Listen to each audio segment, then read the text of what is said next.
তারপর কি হলো? আমার আগেই ব্যাপারটা দীপা জানতে পেরেছিল। কে দীপা?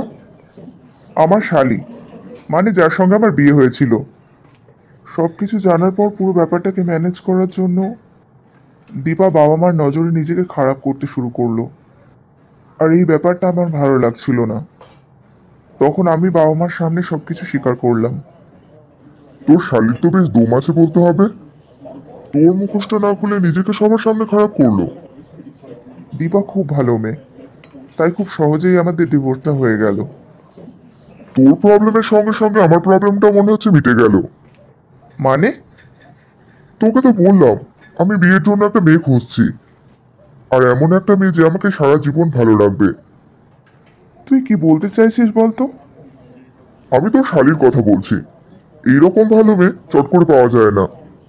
আর কাকিমা যখন তাকে পছন্দ করেছিল, তখন ডেফিনেটলি সে খুব সুন্দর হবে। Are you serious? Yes, definitely. আমি কি তোর শালীর সঙ্গে একবার দেখা করতে পারি? তুই সত্যি দীপাকে বিয়ে করবি? হ্যাঁ, যখন এত ভালো একটা মেয়েকে হাতের সামনে পেয়েছি, তখন তাকে হাতছাড়া করবো কেন?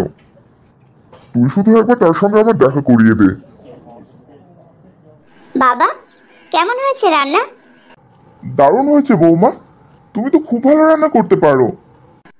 আর মাদার ইন ল, আপনার কেমন লাগলো? দেখুন, আমি জানি দীপা হয়তো আমার থেকে অনেক বেশি ভালো, কিন্তু রান্নার ব্যাপারেও আমার থেকে ভালো হতে পারে না। নিজে একটু নুন বেশি খায় বলে সব তরকারিতে নুন বেশি দিয়ে রেখে দেয়। আমি তো একদম ওর রান্না খেতে পারতাম না। বাবা মা কোনো রকমে একটু গিলে নিত, কিন্তু আমি পারফেক্ট রান্না করি। এটা সত্যি, দীপা যে কদিন রান্না করেছিল নুন এতটাই বেশি ছিল যে আমারও খেতে খুব অসুবিধা হয়েছে। আর আজকের রান্নাটা সত্যি খুব ভালো হয়েছে। আপনার ভালো লাগেনি? খাবার রান্না করেছো, খেয়েছি, অত কই ফেরত দিতে পারবো না। ওকে ওইভাবে বলছো কেন? ও তো সত্যি খুব ভালো রান্না করেছে। আমার ওষুধ খাওয়ার সময় হয়েছে, আমি ঘরে যাচ্ছি। তোমার শাশুড়ির কথায় কিছু মনে করো না বৌমা। সবে সবেই এত বড় একটা ঘটনা ঘটেছে, সবকিছু ভুলতে একটু তো সময় লাগবেই। তাছাড়া তোমার চেষ্টাটা কিন্তু খুব ভালো। ও বেশি দিন তোমার উপরে রাগ করে থাকতে পারবে না। ওনার রাগ না ভাঙিয়ে আমি এখান থেকে কোথাও যাবও না। Very good. এই, ওদিকে কোথায় যাচ্ছিস? এখানে বসবি তো। সরি রে দীপা, আমি তোর সঙ্গে বসতে পারবো না। কেন? কেন সেটা তুই আমার থেকেও বেশি ভালো জানিস। আচ্ছা, তুই সেদিনকে অত মিথ্যে কথা বললি কেন আমাকে? তুই শুধুমাত্র পড়াশোনা করার জন্য ডিভোর্স নিয়েছিস? তুই যখন ঠিক করেই নিয়েছিস তুই আমার পাশে বসবি না, আমার থেকে দূরে থাকবি, তখন পার্সোনাল কোনো প্রশ্ন করার অধিকার আর তোর নেই।